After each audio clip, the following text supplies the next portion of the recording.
Oke, sebelum kalian lanjut nonton video ini, jangan lupa untuk klik tombol subscribe, klik like, dan kalau ada pertanyaan atau apapun, tulis di komen di bawah. Terima kasih.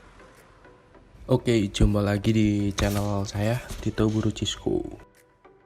Sesuai komen-komen teman-teman semua, saya bakal ngebahas gimana cara pengurusan sebuah PO lengkap dengan izin-izinnya. Sesuai peraturan Permenhub 32 tahun 2016, sebelum kita memiliki atau membentuk sebuah pengusahaan angkutan tidak dalam trayek atau yang biasa kita sebut PO pariwisata, disebutkan perusahaan angkutan umum itu wajib berbentuk Badan Hukum Indonesia.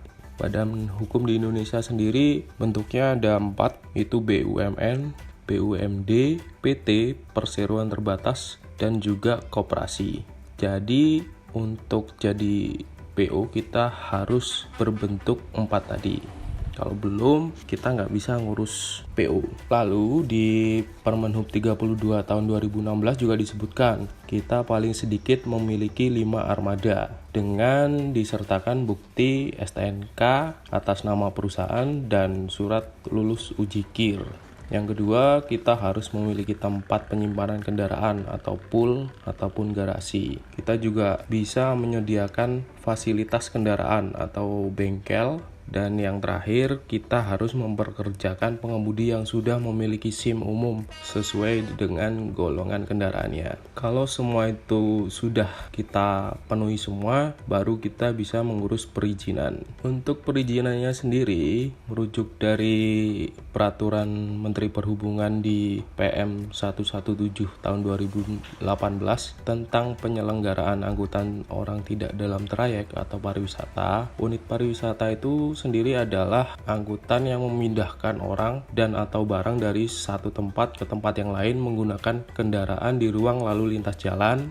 dalam wilayah perkotaan dan atau kawasan tertentu dari satu tempat ke tempat yang lain, mempunyai asal dan tujuan tetapi tidak mempunyai lintasan dan waktu yang tetap. Untuk bus umum sendiri di PM 117 tahun 2018 disebutkan merupakan kendaraan bermotor angkutan orang yang memiliki tempat duduk lebih dari 8 orang termasuk pengemudi dan beratnya lebih dari 3.500 kg dengan ditarik bayaran. Di PM 117 2018 juga dijelaskan tentang jenis-jenis bus. Bus kecil itu adalah angkutan orang dengan berat lebih dari 3.500 kg sampai 5.000 kg dengan panjang maksimal 6 meter, lebar tidak lebih dari 2,1 meter, dan tinggi tidak lebih dari 1,7 kali lebar kendaraan. Untuk bus sedang, itu adalah angkutan orang dengan berat lebih dari 5.000 kg sampai 8.000 kg, panjang maksimalnya 9 meter, lebar tidak lebih dari 2,1 meter, dan tinggi juga tidak lebih dari 1,7 lebar kendaraan. Yang ketiga, bus besar itu adalah kendaraan bus dengan berat lebih dari 8.000 kg sampai 16.000 kg, panjang lebih dari 9 meter sampai 12 meter, lebarnya tidak lebih dari 2,5 meter, dan tinggi tidak lebih dari 4,2 meter, atau juga tidak lebih dari 1,7 kali lebar kendaraan. Untuk bus maxi, beratnya lebih dari 16.000 kg sampai 24.000 kg, panjang keseluruhan lebih dari 12 meter sampai 13,5 meter, dengan lebar tidak boleh lebih dari 2,5 meter dan tinggi tidak lebih dari 4,2 meter. Yang terakhir, spesifikasi bus adalah bus tingkat dengan berat paling sedikit 21.000 kg sampai 24.000 kg, panjang keseluruhan paling sedikit 9 meter sampai 13,5 meter. Lebar tidak boleh lebih dari 2,5 meter dan tinggi tidak lebih dari 4,2 meter. Spesifikasi ini nantinya kita bakal pakai untuk acuan penentuan bis di situs perhubungan. Jadi dari PM 1117 tahun 2018 tentang spesifikasi bus itu juga kita bisa lihat itu adalah dasar karoseri untuk membangun sebuah bodi. Jadi memang tingginya tidak boleh lebih dari 4,2 meter, lebarnya paling lebar hanya 2,5 meter, dan untuk panjang bus juga sudah diatur. Soalnya itu sesuai dengan peraturan Kementerian Perhubungan. Untuk mengurus perizinan, kalau dulu kita mesti harus datang ke Kementerian Perhubungan di Jakarta. Tapi untuk saat ini kita bisa mengurusnya via online. Kita masuk ke spionam.debhub.go.id. Spionam sendiri singkatan dari Sistem Perizinan Online Angkutan dan Multimoda. Kalau persyaratan yang disebutkan di Permenhub 32 tahun 2016 sudah kita penuhi semua, kita bisa mendaftarkan akun kita ke Spionam ini. Sebelum kita mendaftar, kita masuk ke situsnya, lalu kita daftar. Untuk mendaftar, kita masukkan nama perusahaan kita, letak provinsinya di mana, kotanya di mana, alamat perusahaan, jenis layanan yang kita layani, seperti pariwisata, trayek, atau yang lainnya, NPWP perusahaan, email perusahaan, telepon, lalu kita daftar. Setelah kita mendaftar, nanti setelah masuk ke sistem Kementerian Perhubungan, kita nanti bakal di-approve. Setelah di-approve, kita bakal menerima email yang berisikan user dan password, serta link untuk login.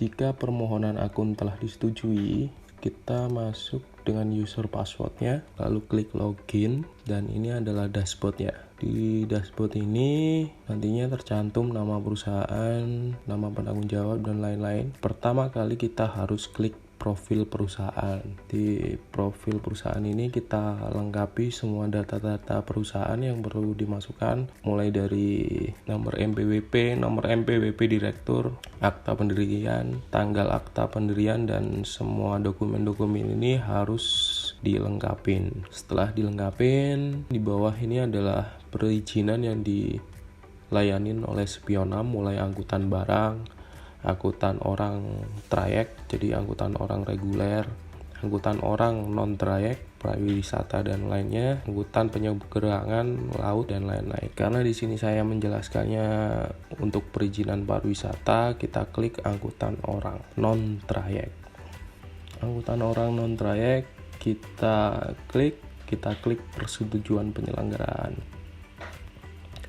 Oh ya, sebelum masuk ke sini saya kasih tahu apa dokumen-dokumen pelengkap yang harus kita siapkan sebelum memasukkan izin ini.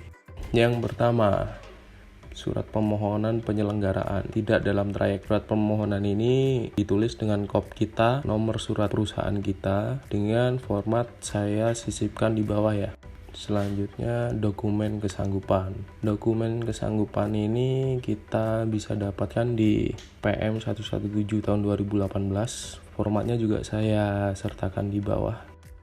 Lalu yang ketiga, surat domisili kantor dan garasi, di mana di surat itu menyebutkan luas garasi disertai foto lokasinya, foto garasinya, dan ditandatanganin oleh pemerintah daerah setempat. Yang keempat, unit armada tidak dalam trayek kita harus dipasangin GPS, Global Positioning System, dari vendor-vendor GPS, dan kita harus meminta IP address-nya. Setelah semua terpasang, kita harus membuat surat penyampaian GPS. Formatnya saya sertakan di bawah. Jadi nanti ada 2 PDF yang berisi surat dokumen permohonan, dokumen kesanggupan, surat domisili kantor garasi, surat GPS. Yang kedua, dokumen kendaraan yang dijadikan satu itu adalah serut, scan buku KIR, scan STNK, foto kendaraan depan belakang kanan kiri dan dalam. Jadi ada 2 PDF yang paling penting. Selama 2 dokumen ini kita lengkap, insya Allah nanti di perizinan kita akan jalan lancar. Oke,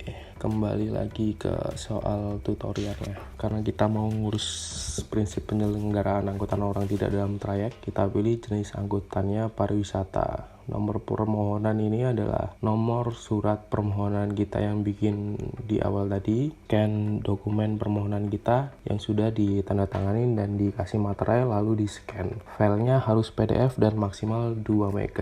Kita pilih, kita sertakan jumlah kendaraannya minimal 5. Di surat permohonan nanti disebutkan jumlah kendaraannya berapa. Formatnya ada di bawah, lalu kita ajukan. Setelah kita ajukan, proses paling tidak sekitar sekitar 1 hari kalau dokumennya diterima oleh Departemen Perhubungan. Untuk melihat prosesnya, di bawah kita lihat ada monitoring progress. Di situ kita klik prinsip penambahan kendaraan. Kita lihat historinya, kita klik. Kalau disetujuin semua sudah keluar. Nantinya di sini kita dapat satu dokumen baru dari Departemen Perhubungan. Itu adalah surat rekomendasi atau biasa disebut dengan surat izin prinsip. Surat izin prinsip dengan data kendaraan ini adalah dasar pemohon untuk pergunakan dalam proses pengajuan persetujuan atau rekomendasi penguningan oleh dinas di bidang sarana dan prasarana lalu lintas. Jadi sebelum kita punya izin prinsip ini, pastinya nanti armada kita berplat hitam. Lalu dengan izin prinsip ini kita bisa ke Samsat untuk ngurus plat kuning. Lalu setelah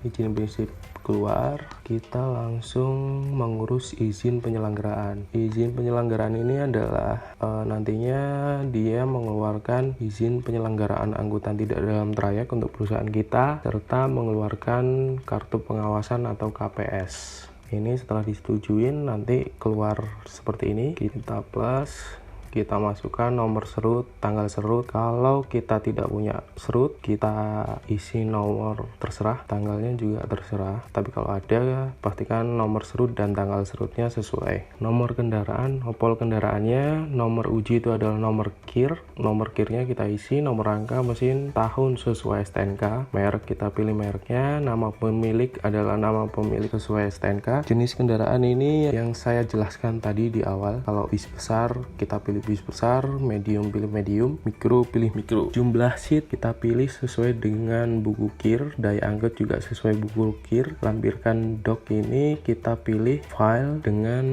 yang berisi semua data yang kita tulis di atas, mulai serut, TNK, buku KIR yang berlaku, foto depan, belakang, kanan, kiri, dan interior. Foto depan belakangnya jangan lupa harus kelihatan plat nomornya yang jelas. Lalu setelah kita pilih, kita simpan datanya. Ini berarti kalau kita punya 5 armada, nanti filenya juga ada 5 yang berbeda-beda isinya ya bro. Lalu kita simpan. Setelah semua data 5-5-nya kita isi, kita klik pengajuan, diajukan permohonan, kita klik OK. Nanti prosesnya seperti ini. Ini prosesnya sekitar paling cepat itu adalah 7 hari. Jadi data kita diverifikasi. Setelah sampai proses PNBP ini, kita diharuskan mentransfer sejumlah nominal untuk biaya pengurusan izinnya. Untuk SK-nya, SK perizinannya kita membayar 1.250.000 per pengurusan. Lalu untuk KPS-nya per kendaraan kita membayar 1 juta dan langsung ditransfer ke virtual account dari Kementerian Perhubungan. Jadi kalau kita baru awal ngurus perizinan dan KPS, minimal kita harus mengeluarkan dana sekitar 6.250.000 rupiah. Lalu setelah kita melakukan pembayaran, klik logo W di atas payment dan kita upload bukti pembayarannya. Setelah bukti pembayaran diupload, proses verifikasi akan berjalan lagi. Surat kita sudah disetujuin, kita sudah dokumen penyelenggaraan kita sudah terbit. Kita bisa mengontak person di Kemenhub untuk kita terangkan dokumennya mau kita ambil ke Jakarta ataupun bisa dikirim langsung ke alamat perusahaan kita. Jadi nantinya setelah proses semua ini selesai, kita akan memegang, yaitu yang pertama adalah surat izin prinsip, yang kedua adalah SK izin penyelenggaraan untuk perusahaan kita, berlakunya 5 tahun. Jadi tiap 5 tahun sekali mesti diperbarui. Dan yang ketiga adalah kita akan dapat KPS untuk kendaraan yang kita sudah daftarkan. Untuk KPS masa berlakunya adalah 1 tahun. Jadi tiap tahun harus diperbaharui. Setelah kita mengantongin, berarti perusahaan kita sudah berizin dan legal. Segitu dulu tutorial mengurus perizinan sebuah perusahaan pariwisata. Jangan lupa like, subscribe, dan kalau ada saran, pertanyaan, dan lain-lain bisa kalian tulis di bawah. Terima kasih.